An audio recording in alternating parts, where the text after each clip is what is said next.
स्तूप, इसका शाब्दिक अर्थ है ढेर। बौद्ध धर्म में स्तूपों की प्राचीन परंपरा रही है।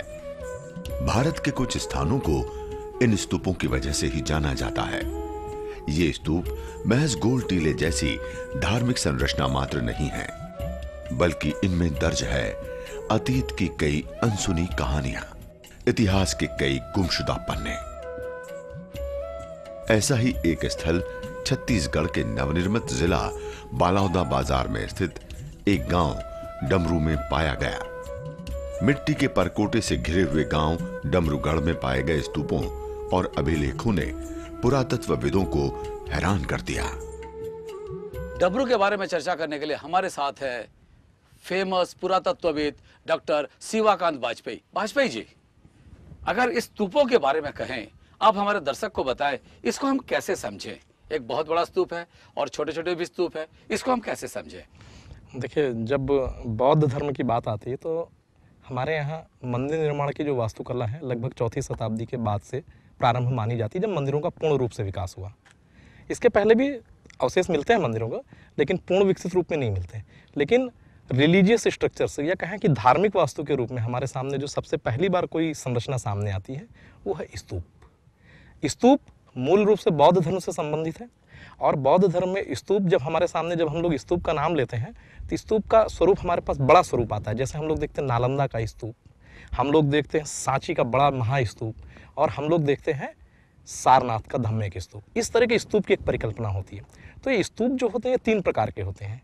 एक स्तूप होता है स्मारकी स्तूप, जो कि किसी की मेमोरी में बनाया जाता है।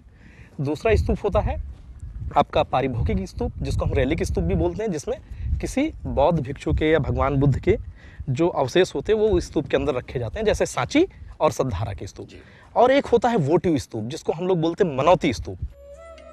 जानकारों के मुताबिक मंदिरों का पूर्ण विकास 4वीं सदी में हुआ। हालांकि इससे पूर्व के कालखंड में भी मंदिरों के अवशेष मिलते हैं, परंतु वे पूर्ण विकसित रूप से नहीं पाए गए। धार्मिक संरचना के रूप में सबसे पहले स्तूप पाया गया। इतिहासकारों के मुताबिक स्तूप 3 प्रकार के होते हैं। पहला, जो किसी स्मृति में बनवाया जाता था। दूसरा, जिसमें बौद्ध भिक्षुओं की अस्थियां रखी जाती थीं। और तीसरा है मनौती स्तूप, यानी जब किसी की कोई मन्नत पूरी हो जाती थी तो वो स्तूप बनवाता था। मनौती स्तूप क्या होता है? जब किसी की कोई इच्छा पूरी हो जाती है या मान या मन्नत पूरी हो जाती तो उसके उपलक्ष्य में बौद्ध अनुयायी वोटिव स्तूप बनाया करते थे। वोटिव स्तूप जैसे जिस तरह के सिरपुर में भी देखने को मिलता है एक जगह पे। जी जी जी। तो वो जो स्तूप है उनको हम लोग वोटिव स्तूप कहते हैं। और डमरू जो है, डमरू इसलिए महत्वपूर्ण है कि यहाँ पे हमको वोटिव स्तूपों की संख्या ज़्यादा मिली है और महास्तूप की संख्या हमको कम मिली है। हमारे पास ये जो बड़ा वोटिव स्तूप की अगर बात करें, उसको हिंदी में क्या कहेंगे? मनौती स्तूप। मनौती स्तूप। मनौती स्तूप। मनोकामना पूर्ण होने पर वो स्तूप बनाई जाती है। जैसे कहें कि बाकी परंपरा है, अगर किसी की मान या मन्नत या मनौती पूर्ण हो जाती है तो छोटा मंदिर बना देते हैं, बड़ा मंदिर नहीं बना पाते हैं। तो ये उसी तरह का मनौती स्तूप है। ये 4 मनौती स्तूप, लेकिन ये वाला जो है ये महास्तूप है, बड़ा स्तूप है, जिसका लगभग जिसका व्यास बहुत बड़ा है। और ये जो है क्या हो रहा है कि जो डमरू है, डमरू की जो खुदाई हुई है, डमरू में हमारे पास कहें कि खुदाई में हमें 3 स्तर प्राप्त हुए हैं। कुषाण काल, गुप्त काल, और फिर कहें कि परवर्ती गुप्त काल, जो कि हमारे यहाँ के शरभपुरी और पांडुवंशी शासकों के समकालीन है। अगर इसको सालों पे बताएं जी, तो कितने 100 साल पुराने की बात कर रहे हैं हम लोग? देखिए, कम से कम ये हमारे पास 1500 साल पुराने स्तूप हैं जी। ये जो स्तूप आप देखेंगे हमारे पास, जो बड़ा स्तूप है और जो ये छोटे स्तूप हैं, जिनको हम लोग मनौती स्तूप कह रहे हैं, इनके बीच में हमारे पास कम से कम 500 साल का अंतर है। डमरूगढ़ इसलिए खास है क्योंकि यहां खुदाई के बाद एक नहीं 4 मनौती स्तूप पाए गए। इनमें एक काफी बड़ा है, इसे महास्तूप का नाम दिया गया। शेष तीनों स्तूपों की संरचना छोटी है। दिलचस्प बात यह है कि एक से दूसरे स्तूप के बीच कम से कम 500 सालों का फासला है। इन फासलों की कड़ियां जोड़ते ही अतीत का एक बंद दरवाजा खुल जाता है। ये जो पत्थरे हैं जी ये वो और एक ही है पत्थर। जी, ये सारे जो प्रस्तर खंड है एक ही प्रस्तर खंड है। देखेंगे नीचे से कि हमारे पास नीचे से इसकी लेयर्स आई हुई हैं। नहीं, मैं जिसकी जिक्र कर रहा था, जी अगर और बारीकी से अगर हम देखें जी तो ये जो पत्थरे हैं जिस तरह से टूटने लगे हैं, जी क्या ये 2000 साल पुराना होगा? जी जी बिल्कुल, ये 2000 साल पुराना पत्थर और ये जैसे टूटने हाँ, लगे हैं। बिल्कुल बिल्कुल। ये जो यहाँ पे है जी, और जी ये जिस तरह के ये सारे जो नीचे जो लगे हैं, जी, ये सारे पत्थर पुराने पत्थर हैं। और दूसरा एक और महत्वपूर्ण चीज़ है यहाँ पे जी। कि आप देखेंगे ये सारा काम इन्होंने जो किया ना मिट्टी के मोर्टार में किया है। वो लोग जो मसाला यूज करते थे इन पत्थरों को जोड़ने के लिए, आप कल्पना कर सकते हैं कि पत्थर कितने वजनदार होते हैं, और इनको जोड़ने के लिए उन्होंने मसाले में जो यूज किया मिट्टी का मसाला यूज किया है। अच्छा, ये जो लगा है वो मिट्टी है मिट्टी। और दूसरी चीज आप यहाँ बाहर आके देखेंगे ना, ये इतने बड़े बड़े, वो तो इसकी अपेक्षा वो कम वजनदार पत्थर, लेकिन बाहर वाले जो हैं ये भी सारे मिट्टी में है। और ये देखेंगे यहाँ पे पूरे मिट्टी में है। लेकिन चूंकि मिट्टी 2000 साल पहले जब ये कभी आबाद शहर रहा होगा, कोई आबाद धार्मिक स्थल रहा होगा, उस समय तक की परिस्थितियों के हिसाब से ठीक था। लेकिन आज हम लोगों ने खोद लिया इसको, तो हम इसको वाटर टाइटनिंग और कंजर्वेशन की जो तकनीक है उसके आधार पर इसको पूरी तरह से आप जो कह रहे हैं ये इसका मतलब है कि ये जो भी मिट्टी है जी ये ओरिजिनल संरचना है। हाँ, ओरिजिनल संरचना है ये। और ये भी ओरिजिनल संरचना है। लेकिन हम क्या करेंगे इसको बचाने के लिए, क्योंकि अगर हम इसको खुला छोड़ तो देंगे ये जो बनाया गया है इस पे और सुंदर बनाया गया होगा पहले। बिल्कुल, बहुत सुंदर रहा होगा निश्चित रूप से। ये क्या है कि मौसम के प्रभाव के कारण, जैसे 2000 साल में क्षरित होते ये स्थिति आ गई, तो हम इसको वापस इसके मूल स्वरूप में इसको लौटाने का काम करेंगे। ये जो दीवार है ये स्तूप के बीच में ही आ रहा है जी, तो ये क्या बाद में बना या क्या हुआ इसको? आपने बहुत अच्छा प्रश्न पूछा। इसमें ये बहुत महत्वपूर्ण चीज़ है। ये मैं आपको बताना चाह रहा था कि ये हमारा जो सबसे डमरू की उत्खनन का, पुरातात्विक उत्खनन का सबसे महत्वपूर्ण स्थान यही स्थान है, जहाँ पे हम लोग एक साथ 3 कालों को देख सकते हैं। इस स्थान पर 3 कालखंडों के अवशेष को एक साथ देखा जा सकता है। सबसे प्राचीन काल जो सातवाहन का काल का समय आता है, उसमें महास्तूप का निर्माण किया गया। उसके बाद लगभग 400 सालों का एक अंतराल आता है। उसके बाद एक समूह वो आता है जिसने मनौती स्तूप बनाया। इसके बाद फिर एक और अंतराल आया 5वीं-6ठी शताब्दी के बाद, जब पिछली आबादी खत्म हो गई। इस अंतराल के बाद एक और समूह आया जिसने यहां घर बनाना शुरू किया।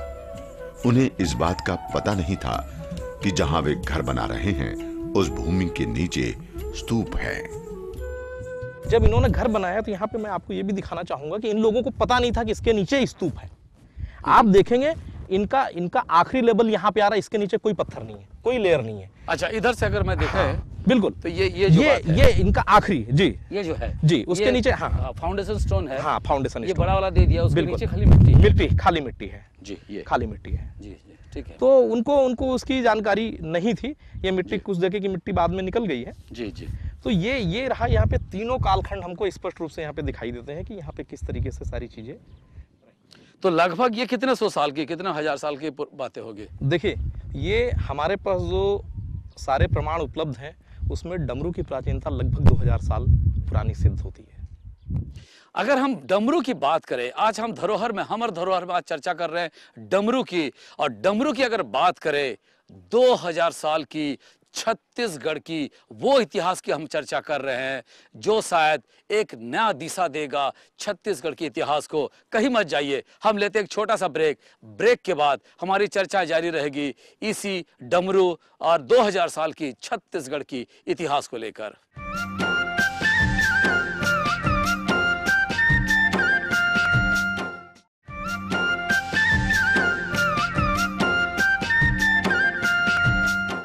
इस तरह की ईंटों की अगर बात करें, दक्षिण कोसल की यही खासियत रही है, इतनी चौड़ी सी ईंटा। इस ईंट के निर्माण से पता चलता है कि उस जमाने में भी किस तरह की स्थापत्य कला, ललित कला, साथ में वास्तुशास्त्र पे कैसे पारंगम थे। अब इस ईंट की चौड़ाई इसी से पता चलता है कि देखिए कितनी चौड़ाई ईंट है, और इसी से चाहे लक्ष्मण मंदिर की बात करें, चाहे सीतामढ़ी की बात करें, चाहे अन्य मंदिरों की बात करें, या बोधिसत्व की, भगवान बुद्ध की देवालयों की बात करें, सब जगह पर ऐसी चौड़ी ईंटें मिलती है। वाजपेयी जी, एक बात बताएं, इस ईंटों की अगर हम बात करें, ये दक्षिण कोसल का अपना एक खासियत है। जी, दक्षिण कौशल में एक कालखंड में सिर्फ ईंटों के स्ट्रक्चर बने जी और उन ईंटों के स्ट्रक्चर में बनने में प्राचीन मंदिरों के अलावा बौद्ध विहारों की भी बड़ी संख्या रही है जी। और ये जो बौद्ध विहार रहे हैं ये सिरपुर में रहे हैं।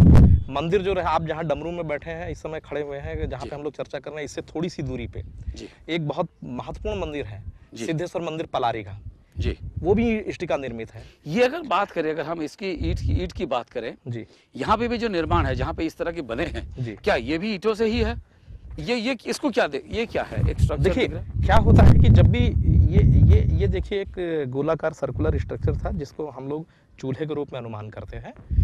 होता क्या है कि जब भी जो फाउंडेशन है वो स्टोन का होता है, सुपर स्ट्रक्चर जो होता है वो ब्रिक का होता है। अगर हम यही की बात करें, जी। ये दीवारें टेढ़ी टेढ़ी दिख रही है जी, यहाँ पे, जी इसको आप कैसे देखें उसको? नहीं, देखिए ये आपको थोड़ा सा और करीब से देखना पड़ेगा। ये जो दीवारें हैं ये टेढ़ी नहीं है जी। ये यहाँ का एक लिविंग पैटर्न रहा है, यहाँ पे लोगों के आवास की एक परंपरा रही है। जी। दिखने में टेढ़ी ये दीवारें उन दिनों की आवासीय परंपरा का नमूना है। 9-10 मीटर की इस गोलाकार संरचना के भीतर भी कुछ संरचनाएं प्राप्त हुई हैं। संभवतः ये यहाँ के निवासियों के घरों का बाउंड्री वॉल रहा होगा। यहाँ सबसे हैरान करने वाली वस्तु मिली है टेराकोटा की बनी टाइलें। एक बात मुझे डॉक्टर वाजपेयी ये बताएं, ये जो मिले हैं जी ये क्या है?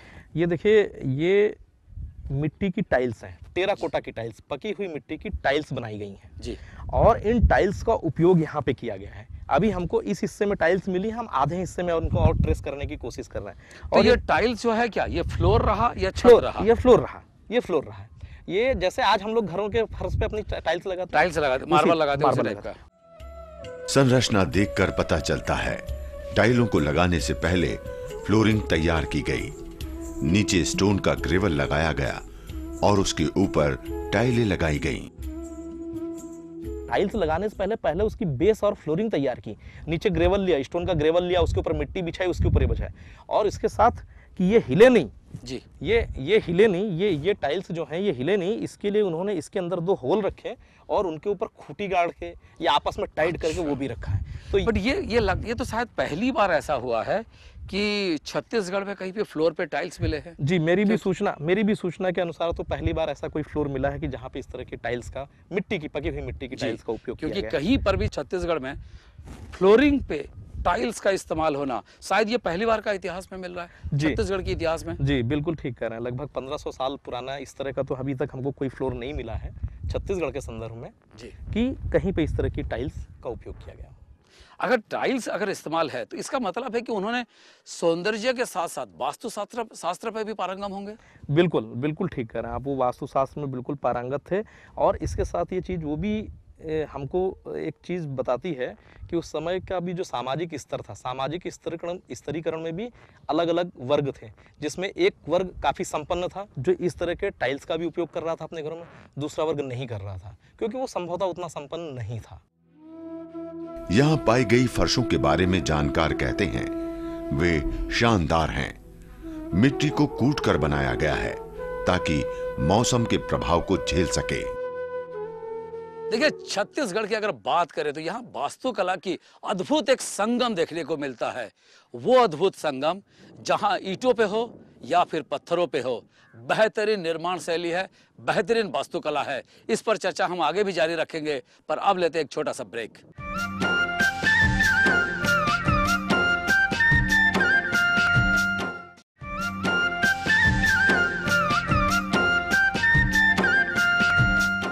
ब्रेक के बाद स्वागत है हमर धरोहर के इस कार्यक्रम में। आज हम चर्चा कर रहे हैं डमरू की और साथ में दक्षिण कौशल के वास्तुशास्त्र की।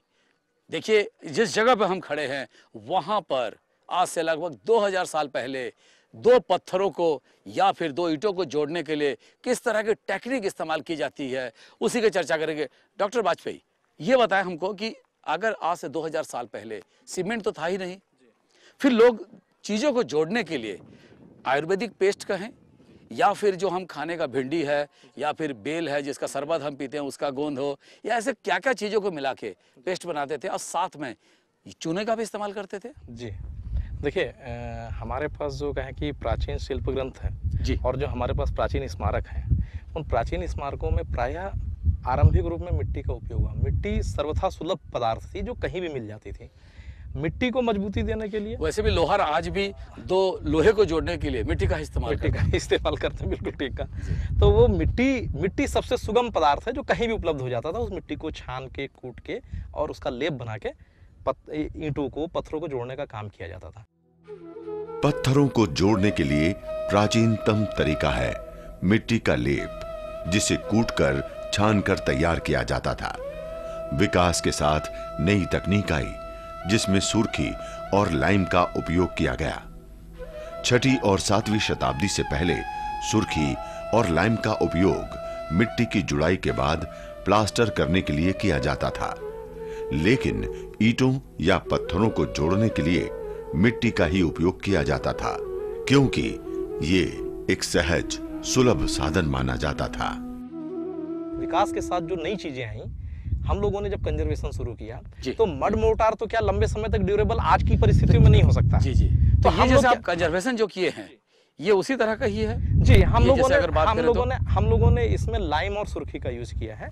बेसिकली हमारा लाइम मतलब चूना पत्थर चूने का, और चूने को हम लोग पकाते हैं पहले पानी में डाल के लंबे समय तक पकाते हैं जी। और जो बालू होती है बालू को मिक्स करते हैं जी। और हम लोग इसमें सीमेंट से थोड़ा परहेज करते हैं, सीमेंट को नहीं मिलाते हैं। अगर कई बार बहुत ही जरूरत हुई तो उसका एक बहुत मिनिमम रेशो लेके उसको स्ट्रेंथनिंग के लिए करते हैं।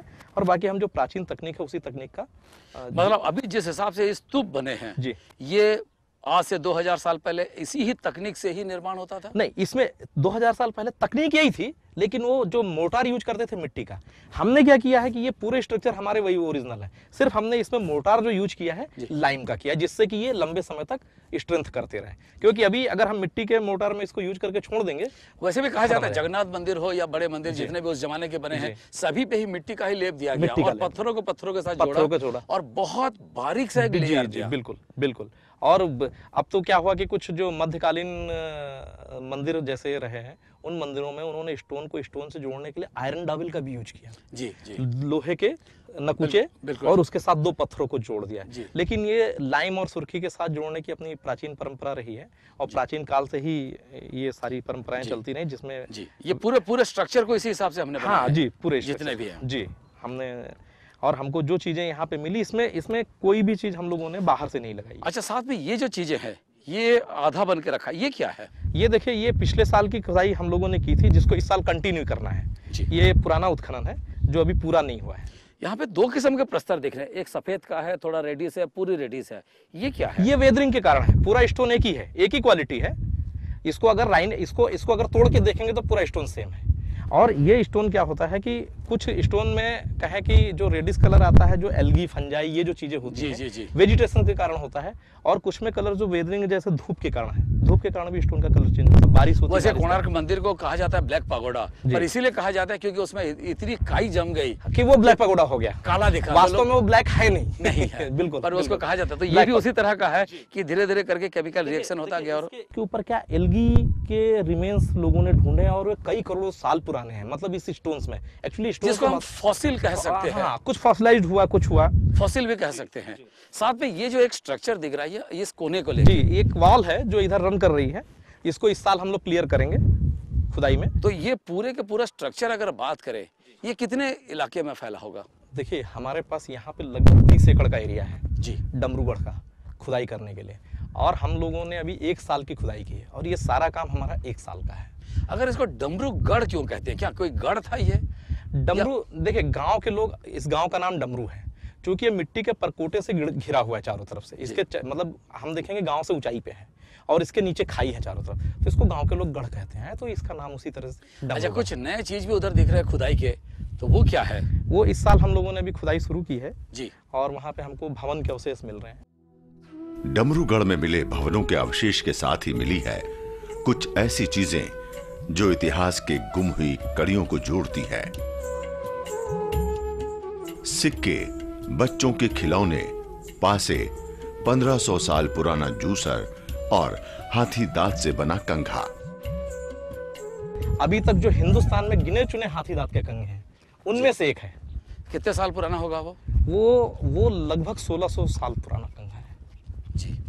और ये सारे जो कंघे हैं वो कहें कि वो जो कंघा है, छत्तीसगढ़ में और भी कंघे मिले हैं जी हाथी दांत जी। के, लेकिन उस तरह के कार्विंग किए हुए कंघे जो हैं वो कहीं से नहीं मिले। आहा। और डमरू के उत्खनन का जो सबसे महत्वपूर्ण तथ्य वो ये है कि डमरू से जो हमें 5 नए शासकों के नाम मिल रहे हैं, जी, उन्होंने छत्तीसगढ़ के इतिहास को नए सिरे से परिभाषित किया है। किन का नाम मिल रहा है हमको? देखिए, हमें जो नाम मिलता है, महाराज धारस्य का मिलता है, महाराज रुद्रस्य का मिलता है, और इसके बाद महाराज धरणस्य का नाम मिलता है जी इस तरह के हमारे पास सारे नाम, महाराज अचंट दास का नाम मिलता है जी। ये सारे नाम हैं जिन्होंने छत्तीसगढ़ के कहें कि अभिलेखों को न केवल बल्कि कहें यहाँ की पैलियोग्राफी को भी समृद्ध किया है। जी और ये बहुत महत्वपूर्ण तथ्य है कि इन अभिलेखों के कारण और इन प्राचीन सीलिंग्स के कारण छत्तीसगढ़ के ऐतिहासिक दृष्टि से एक नई पहचान मिली है अभिलेखों के क्षेत्र में और पैलियोग्राफी के क्षेत्र में। यहाँ इन अवशेषों के साथ ही सीलिंग के रूप में ब्राह्मी लिपि में लिखे 40 अभिलेख भी मिले हैं। इन अभिलेखों में 5 ऐसे शासकों का नाम दर्ज है जिनका इतिहास में कहीं उल्लेख नहीं है। इन अभिलेखों के अध्ययन से तात्कालीन शासन व्यवस्था के साथ साथ सामाजिक सांस्कृतिक विरासत के बारे में कई नई जानकारियों के मिलने की संभावना से इनकार नहीं किया जा सकता। छत्तीसगढ़ में लगभग 2000 साल पुराना इतिहास है। वो इतिहास है जो बता रहा है उस वक्त के यानी कि 2000 साल पहले लोगों की सामाजिक सांस्कृतिक ताना बाना कैसी थी।